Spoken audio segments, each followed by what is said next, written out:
Have you ever seen your teammates make a bad decision?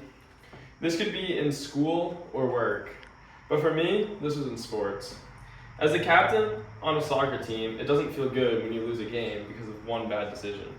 This isn't about soccer or sports. The point is that everyone makes bad decisions, and a true leader helps people through that.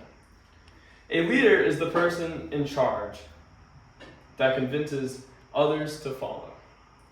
A good leader to me is someone who takes responsibility for their team and they lead their team in the right direction. Not only is it about how they lead, it's about who they are. I don't want my leader to not care about me. A good leader should be a role model and someone others strive to be. The main challenge of being a leader is that people are always listening. I remember doing a soccer game last year. I got really mad at myself and my teammates because there was a few bad decisions made, and those decisions made us lose the game. This led me to start yelling and saying some really mean things to my teammates. I quickly realized that I was in the wrong, and it was a very bad decision that would have its consequences. After I realized, I personally apologized and regretted my decisions. The following few weeks, my teammates didn't want to listen to me. Because I bursted out and yelled at them after just some bad decisions. I always find people who gravitate towards me, and even when I'm not trying. So it forces me into that leadership role. A few weeks ago, I was at this church camp, and we were giving a lot of free time. And I saw a lot of people sitting around by themselves. So I talked to them and had tried to convince them to go on this rope swing to fill time. The value of playfulness is very beneficial to not only others, but myself as a leader. Why do I care about others, you might ask? The answer is really simple.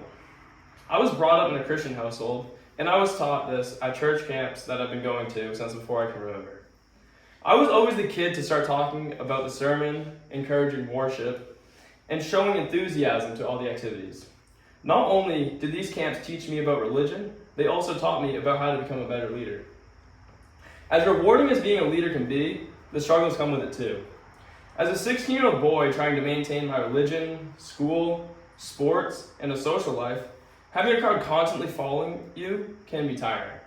I spend about 8 hours at school, 2 hours at one of my 3 sports I play, 3 hours making time for my friends, and about an hour reflecting and reading my Bible per day.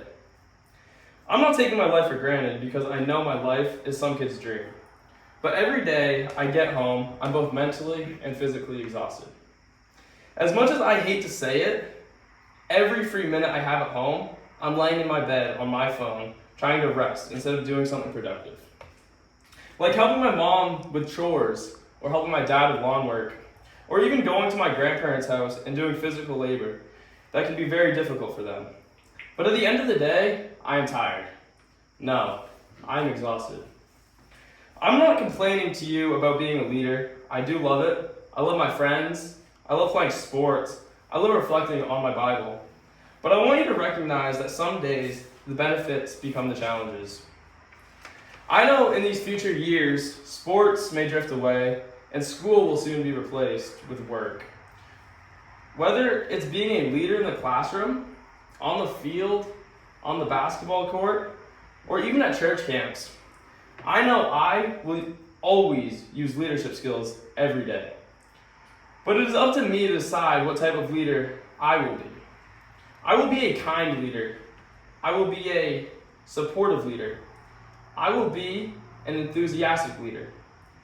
As an effective leader, I will always be learning. I am not perfect. I go through hardships too. But I will always try to make the best decisions, only as a leader. But as a person too, thank you for listening.